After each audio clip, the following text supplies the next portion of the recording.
할렐루야. 오늘도 예배의 자리로 나오신 여러분들을 환영하며 축복합니다. 저희 함께 기도하심으로 예배로 나아가도록 하겠습니다. 사랑과 은혜가 풍성하신 하나님 아버지, 우리가 주님만을 바라보며 나아갑니다. 때로는 이 세상 살아갈 때에 눈에 보이는 증거들, 주님의 일하심이 보이지 않는 것 같을 때가 있습니다. 하지만 하나님, 우리가 주님의 그 약속의 말씀을 의지하며 주님이 하신 일들을 우리가 기억하며 그 일들을 의지하며 나아갑니다. 하나님 아버지, 오늘 우리 삶 가운데도 역사하여 주시고 지금도 살아계시는 하나님의 역사를 우리가 믿음의 눈으로 바라보게 하여 주옵소서. 오늘도 그렇게 우리를 이끌어 가실 하나님을 찬양합니다. 감사합니다. 예수 그리스도의 이름으로 기도드립니다. 아멘.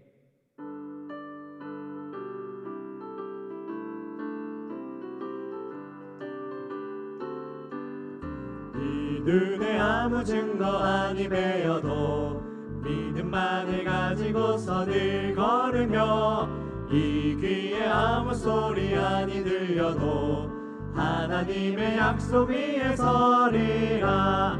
걸어가세 믿음 위에 서서 나가세 의심 버리고 걸어가세 믿음 위에 서서 눈과 귀에 아무 증거 없어도 이 눈이 보기에는 어떠하든지 이미 얻은 증거대로 늘 믿으며 이 맘에 의심 없이 살아갈 때에 우리 소원 주 안에서 이루리.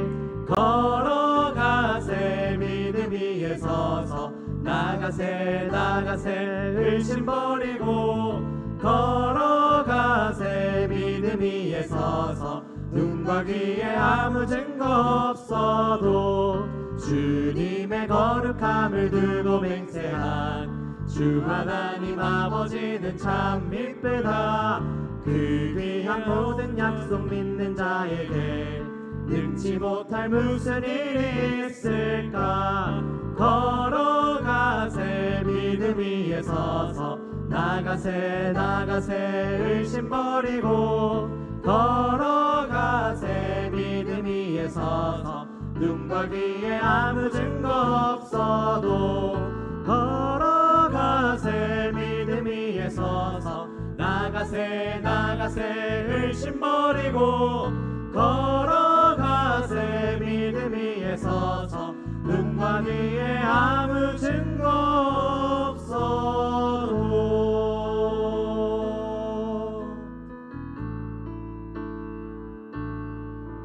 전능하신 나의 주 하나님은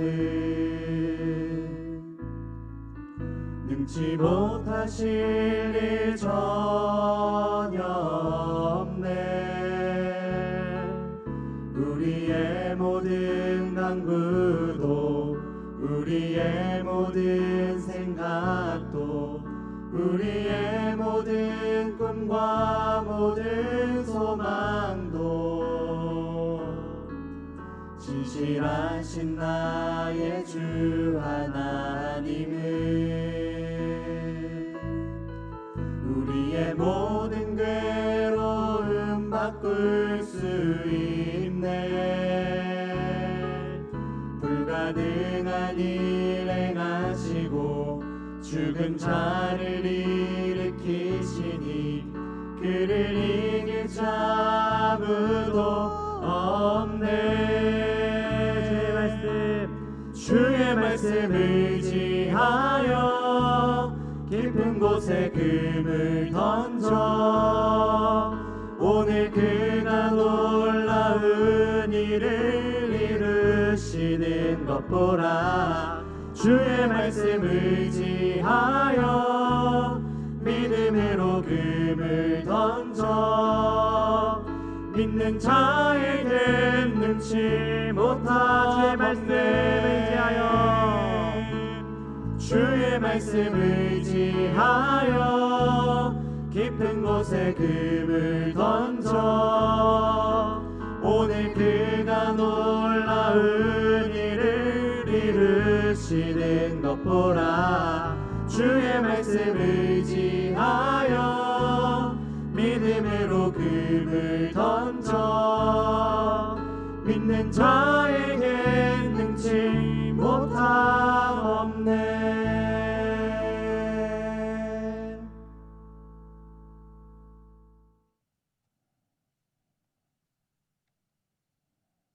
할렐루야. 오늘도 예배의 자리에 나오신 여러분들의 삶 속에 하나님의 은혜와 평강이 가득한 하루 되시기를 주님의 이름으로 축원합니다. 예, 오늘은 여호수아서 17장 14절에서 18절 어제에 이어서 말씀이 나오고 있습니다. 여러분, 야곱의 12아들 요셉은요, 12아들에서 요셉은 12지파에 이름이 들어가지 않죠. 요셉의 두 아들 므낫세와 에브라임이 두 지파를 이루게 되는데요. 이거를 가만히 생각해 보면은 요셉은 아버지 야곱과 동급으로 나란히 있다고 할 수 있겠죠. 요셉은 지난날 많은 생명을 살리는 일에 쓰임 받았죠. 중요한 것은 요셉이 이렇게 쓰임 받기까지 엄청난 굴욕적인 험난한 세월을 보냈어야 했습니다. 하나님은 그런 일을 격도로 허락하셨고 많은 민족의 생명을 살리는 요셉으로 훈련시키셨던 겁니다. 그래서 요셉은요, 야곱과 함께 12지파를 낳는 일에 사용되었을 수도 있습니다. 요셉의 두 아들은요, 애굽의 국무총리 대신 아버지 밑에서 호화롭게 자랐을 겁니다. 특별히 자신의 아버지 요셉 덕에 그 형제들이 덕을 많이 보고 살고 있다는 사실을 알고 있었겠죠.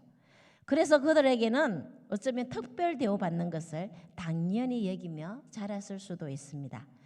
그들은 자신들을 대접해 주지 않으면 못 견뎌하며 기분 나빠하는 그만함도 있었지 않았을까요? 저는 오늘 본문을 보면서 이런 생각이 연결된다는 사실을 발견하게 됩니다. 본문을 통하여서 우리 요셉 자손 즉 에브라임과 므낫세의 행동을 한번 살펴보면서 여기에 반영되는 우리의 모습은 없는지 하나님 말씀으로 조명해 보는 은혜가 있기를 주님의 이름으로 축원합니다. 여호수아 17장 14절에서 18절 말씀입니다.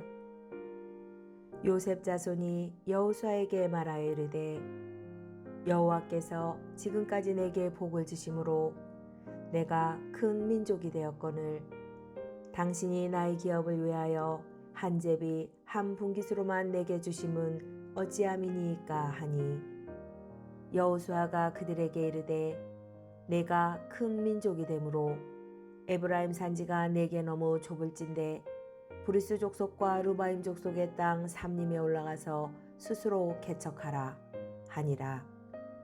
요셉 자손이 이르되 그 산지는 우리에게 넉넉하지도 못하고 골짜기 땅에 거주하는 모든 가나안 족속에게는 베스안과 그 마을들에 거주하는 자이든지 이스라엘 골짜기에 거주하는 자이든지 다 철 병거가 있나이다 하니 여호수아가 다시 요셉의 족속 곧 에브라임과 므낫세에게 말하여 이르되 너는 큰 민족이요 큰 권능이 있은즉 한 분깃만 가질 것이 아니라 그 산지도 내 것이 되리니 비록 삼림이라도 내가 개척하라 그 끝까지 내 것이 되리라. 가나안 족속이 비록 철 병거를 가졌고 강할지라도 내가 능히 그를 쫓아내리라 하였더라. 요셉 자손은요, 므낫세 지파와 에브라임 지파로 이루어져 있죠. 므낫세 지파 중에 절반은 요단 동편에서 땅을 받았습니다. 이제 요단 서쪽에 므낫세 반 지파와 에브라임 지파가 땅을 할당받게 된 것이죠. 그런데 이들은 여호수아에게 이의를 제기합니다. 14절을 제가 읽겠습니다. 요셉 자손이 여호수아에게 말하여 이르되 여호와께서 지금까지 내게 복을 주심으로 내가 큰 민족이 되었거늘 당신이 나의 기업을 위하여 한 제비 한 분깃으로만 내게 주시면 어찌함이니까 하니 아멘. 여러분, 자신들은 분명히 두 지파인데 왜 한 지파로 취급하느냐, 왜 한 분깃으로 한 제비만 뽑게 하느냐 불평불만을 하고 있습니다. 그리고 여호와께서 지금까지 그들에게 복을 주셨다는 것을 강조하고 있습니다. 그래서 큰 민족이 되었는데 왜 이렇게 대접을 하느냐라고 그만한 말을 하고 있는 거죠. 그리고 또 이 여호수아는 에브라임 지파거든요.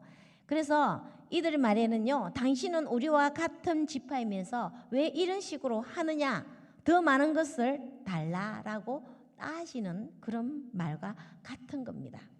얼핏 보면 정당한 문제 제기로 보이죠. 그러나 그게 아닙니다. 한번 살펴볼까요?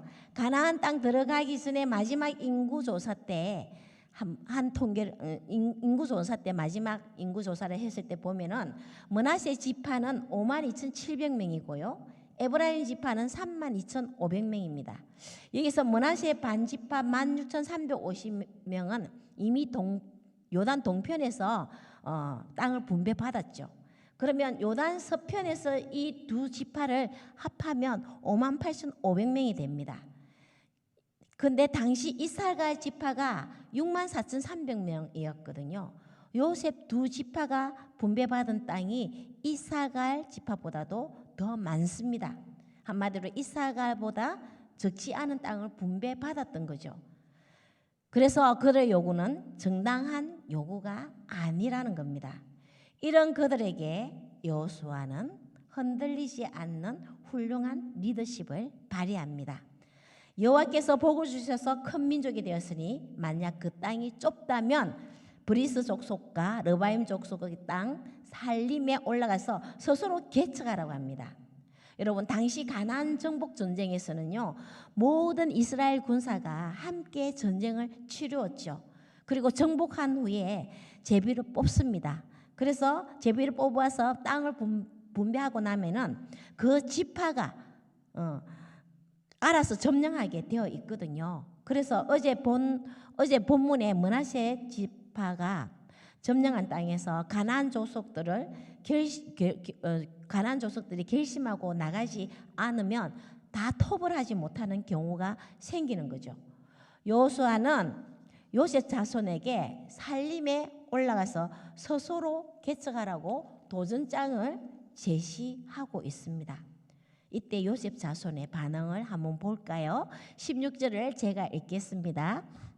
요셉 자손이 이르되 그 산지는 우리에게 넉넉하지도 못하고 골짜기 땅에 거주하는 모든 가나안 족속에게는 베스안과 그 마을들에 거주하는 자이든지 이스라엘 골짜기에 거주하는 자이든지 다 철병거가 있나이다 하니 아멘. 여러분, 얼핏 보면 이들의 말은 아주 일리가 있어 보입니다. 당시 이스라엘은 청동 무기였거든요. 그런데 그 지역에 있는 거민들은 모두 철병기였습니다. 철로 만든 무기 앞에 청동 무기는 잽도 안 되는 거죠. 당연 두려울 수 있습니다. 그런데 그 철병거는 산림 지역, 즉 험산 줄령 산지에는 올라갈 수가 없습니다. 여호수아가 개척하라는 곳은 산지였거든요. 산림이었습니다. 그곳에는 이 철병거가 올라갈 수 없는 거죠. 또 가나안 족속이 골짜기에 거주한다고 나오잖아요. 여러분, 여기서 말하는 골짜기는요, 우리나라 산골짜기나 두메 산골짜기 그런 곳이 아닙니다. 다윗이 골리앗을 물리칠 때 그 블레셋과 대치한 곳이 바로 엘라 골짜기인데요. 말하자면 골짜기는 평지입니다. 평지, 평원입니다. 성경에 나오는 골짜기는 모두가 평원이라는 사실을 우리가 알고 읽으셔야 됩니다. 이래서 골짜기라는 평지에 사는 가나안 족속들의 철병거는 평지에는 철병거가 당연히 큰 무기이겠죠. 그러나 산림지역, 산지에서는요, 이 철병거가 아까 말했듯이 올라가지 못하기 때문에 아무 소용이 없는 무기라는 겁니다. 여호수아가 개척하라고 한 곳은요, 가나안 족속들도 가지 않는 험한 산지였거든요. 그래서 그들이 마음만 먹고 개척한다면 얼마든지 취할 수 있는 곳이었습니다. 요셉 자손이 말하는 철병거는 하나의 핑계였던 것이죠. 여러분, 여호수아 14장에 보면은 우리가 잘 아는 유다 지파 갈렙이 나오잖아요. 그때 갈렙이 나이가 85세였습니다. 그런데 헤브론 산지를 달라고 하지 않습니까? 여호수아 14장 12절 제가 한번 읽어 드리겠습니다. 그날에 여호와께서 말씀하신 이 산지를 지금 내게 주소서. 당신도 그날에 들으셨거니와 그곳에는 아낙 사람이 있고 그 성읍들은 크고 견고할지라도 여호와께서 나와 함께 하시면 내가 여호와께서 말씀하신 대로 그들을 쫓아내리이다 하니. 아멘. 헤브론 산지는 85세 노인은 올라가기 너무나 힘든 곳이었습니다. 85세 노인은 물론이고 젊은이들도 올라가기 힘든 험악한 산지였죠. 더구나 그곳에는 아낙 자손, 말하자면 거인족들이지 않습니까? 그들이 살고 있었습니다. 그런데 갈렙은요, 여호와께서 나와 함께 하시면 그들을 쫓아내리이다. 이 85세 노인 갈렙의 고백입니다. 그리고 그것을 취하게 됩니다. 그런데 요셉 자손은 철병거를 핑계 삼아서 개척과 도전을 거부합니다. 그들은 산림지역 개간을 하기 싫었던 거죠. 그냥 쉽게 소유하고 쉽게 성공하고 싶은 마음이었다고 할 수 있습니다. 자기들을 대접해 달라는 거죠. 다른 지파와 다르다는 거죠. 하나님의 기업을 사모하고 하나님께서 하시고자 하는 일에 더 충성하거나 헌신하기보다는 그냥 편하게 받고 싶어하는 안일한 모습을 보이고 있는 요셉 자손들이었습니다. 여호수아를 통하여 살림을 개척하라고 하시는 그거는 바로 하나님의 음성이었습니다. 그들은 하나님의 음성에 귀를 기울이지 않습니다. 철병거의 문제 앞에 요셉 지파는 상황과 환경 속에 할 수 없다는 생각에 갇혀버리는 거죠. 가나안 땅은요, 그들이 가진 청동 무기를 가지고 하나님께서 함께 하심으로 정복되었던 곳입니다. 하나님이 이루신 일임을 인지한다면 그들은 두려울 것이 없고 주저할 이유가 없는 것이죠. 하나님은 말씀하셨죠. 그들이 밟는 모든 땅들을 너희에게 주겠다. 너희들이 취하게 될 것이라고 말씀하셨는데 이들은 이 믿음을 가지고 믿음으로 나아가야 했던 겁니다. 그들은 하지만 시도도 해보기 전에 자기 앞에 있는 장애물을 보고 핑계만 대고 있습니다. 그렇기 때문에 미래지향적이고 도전적인 열정이 일어나지 않는 것입니다. 가나안 전쟁은요, 힘의 대결이 아니라 어떤 무기에 의한 대결이 아니라 하나님이 함께 하신다면 승리하게 된다는 사실입니다. 여러분, 우리에게도 이런 모습이 있지 않나요? 어쩌면 불평하는 요셉 자손은 우리의 모습일 수도 있음을 우리는 한번 볼 수 있어야 합니다. 여러분 앞에 철병거와 같은 장애물이 있습니까? 너무 척박하고 어려운 일이라고, 그래서 성취할 수 없다라고 뒷걸음질 치는 철병거는 그와 같은 것이 있는지, 또는 내 속에 있는 철병거는 무엇일까요? 여러분을 두려워하게 만들고 주저하게 만들고 해결할 힘을 빼앗아버리는 철병거는 무엇이 있을까요? 여러분, 우리는 예수 그리스도의 십자가의 사랑으로 구원받은 하나님의 자녀된 자들입니다. 그렇기 때문에 우리의 삶을 통하여 하나님의 영광을 위해서 적극적이고 도전적이고 필요한 부분에 있어서는 개척하고 추진해 나갈 수 있어야 하는 거죠. 우리의 시야가 어떤 문제 앞에 갇혀버리면 하나님께서 더 크게 서시고자 해도 서실 수가 없습니다. 우리 삶에 어떤 큰 문제가 생긴다 할지라도 여러분 기억하십시오. 문제보다 더 크신 하나님을 우리는 바라볼 수 있어야 합니다. 우리의 시선은 하나님을 바라볼 수 있어야 한다는 거죠. 하나님은 우리 삶에 수시로 개척할 부분들을 주십니다. 하나님 나라의 지경을 넓혀 나가도록 개척의 삶을 살도록 하십니다. 어쩌면 그 철병거는 내게 주어진 사명 앞에 부정적인 생각이나 어떤 힘든 일에 절망적인 마음이나 또는 마주하여 대면하고 싶지 않고 피하고 싶은 어떤 비겁함일 수도 있습니다. 여러분, 전도하는 것도 있잖아요. 전도를 해야 하는 거 우리는 다 압니다. 하지만 요즘은 전도하면 손가락질 하니까, 대놓고 예수 이야기하면 욕들을 하니까, 용기가 나지 않으니까, 민폐 끼치는 일이 될까봐 포기하는 생각이 우리의 철병거일 수도 있습니다. 여러분, 기억하십시오. 철병거와 같은 것들 속에는 하나님께서 숨겨놓으신 길이 있습니다. 그 길을 찾아 정복하는 것은 내가 해야 하는 일입니다. 혹이라도 우리 앞에 어떤 큰 문제가 있다거나 혹 생긴다고 할지라도 여러분 두려워하지 마십시오. 비록 먹구름에 덮여 있다고 할지라도 먹구름 위에는요 밝은 태양이 빛을 비추고 있다는 사실을 기억해야 합니다. 나에게 어떤 문제가 생길지라도 그 문제에 넘어 해결하시기 위해 우리에게 행동하기를 바라시는 하나님의 능력을 볼 수 있기 바랍니다. 그런 문제는요 우리의 믿음이 어떠한가를 주님께 보여드리는 기회입니다.